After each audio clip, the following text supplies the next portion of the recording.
Hi, we're in the Gender and Media Studies class at MIT, and we're going to discuss our keyword, the male gaze.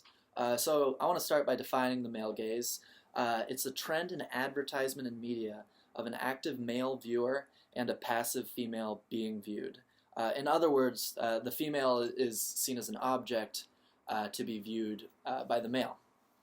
Right, and Mulvey talks about this in the essay we read in this class, saying, in a world ordered by sexual imbalance, pleasure in looking has been split between active male and passive female.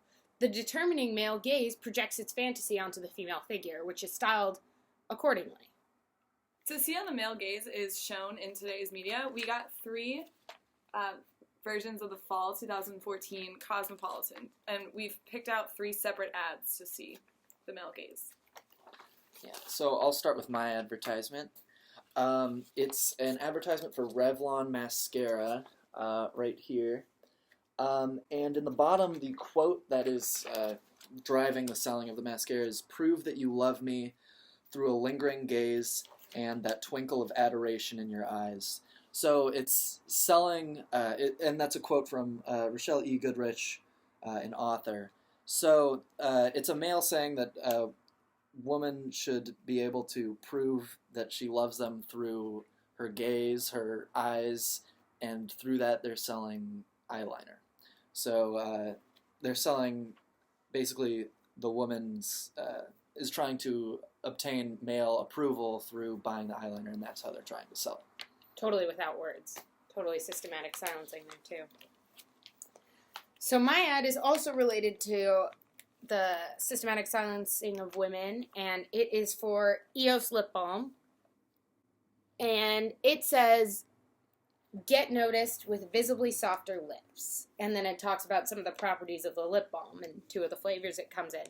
But if you look at this ad, the woman is cut off. You can't see her eyes. You can only see her mouth. And as we talked about in this class, the way they cut up women and only show parts of them is one way to diminish their value and make women look more like objects and less like people.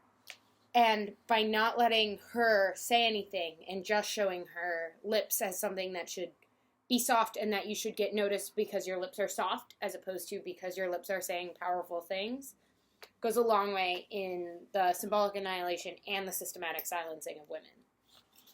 And in my ad, it's a woman in an evening gown with some fancy shoes on in a grocery store, specifically in the milk aisle, and it says, "Those shoes, that price, the hunt is over." And it's an ad for Designer Shoe Warehouse, DSW.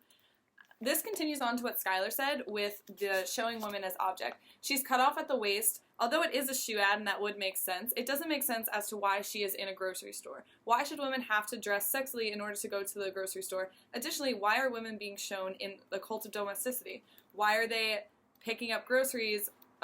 It's just a typical feminine task, and it's just playing back into the feminine roles from like the 1950s.